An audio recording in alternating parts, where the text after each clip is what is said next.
everybody, thanks for joining me for the next part of my Bits and Bobs collage quilt progress. This is video 21.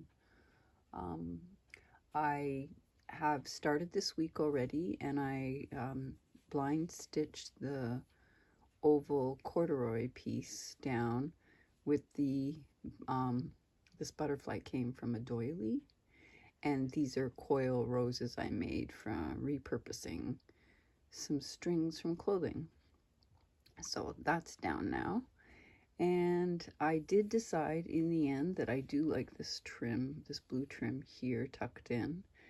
So I went ahead and I finished my bows block and did the blind stitch of the edge of that down. And I'm considering, though I haven't fully decided, on embellishing this trim a little bit, so I'll see how that goes. And just for clarity, all those flowers I've been making and talking about recently, these are the kind of places that I will probably fill with some flowers in the end. So, but that'll come later when I'm sure I've got nothing else to add there. I keep coming up with stuff, so you never know. Now, I'm going clockwise around, so I'm going to continue on. Maybe the rabbit, maybe these, but I'm also considering, I started, but I'm not very far on getting some of my initial work done. The edging of it that I decided it needs is a satin stitch or an overcast stitch along the edge, and that's going to take me a while. This little piece that I got done here was quite a long amount, like an evening of stitching. So but I do love how it's turning out, and it's covering up all the stitches that came loose because I trimmed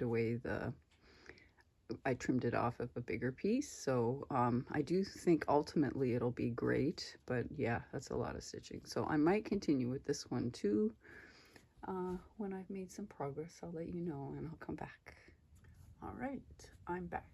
I ended up doing this block here, blind stitched it around the edge and duplicated the embroidery.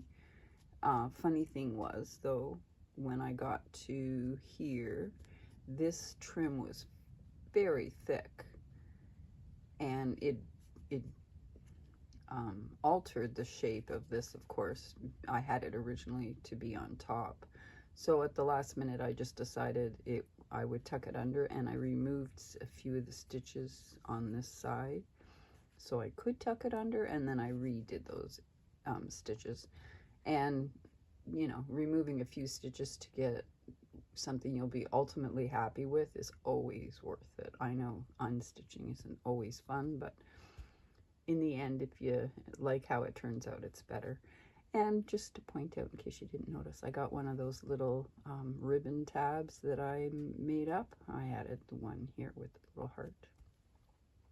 Now, I didn't end up working any too much more on my initial, but I ended up getting a bunch more done around to there, and I wanted to explain. I had said that this whole little bit here took a whole evening, and that is true, though I confess I did stop a little bit here and there. But the reason this section took that long is because the amount of layers I was stitching through was quite thick. Let's count. 1, 2, 3,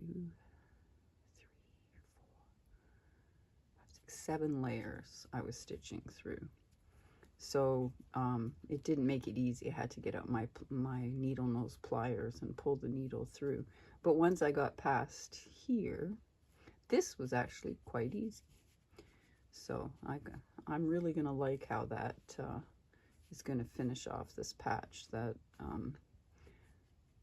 satin stitch around the edge. It's definitely, can you see the difference between here and here? Oh, maybe if I put it up closer to the camera.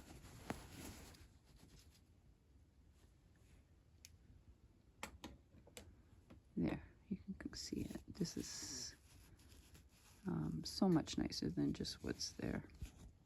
Now I still have to stitch the bee down as well. I'm going to use a blanket stitch, a small blanket stitch for that.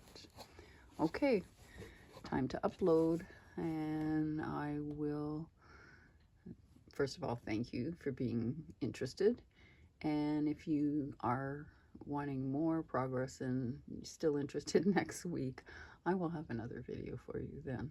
Thanks for watching and happy stitching.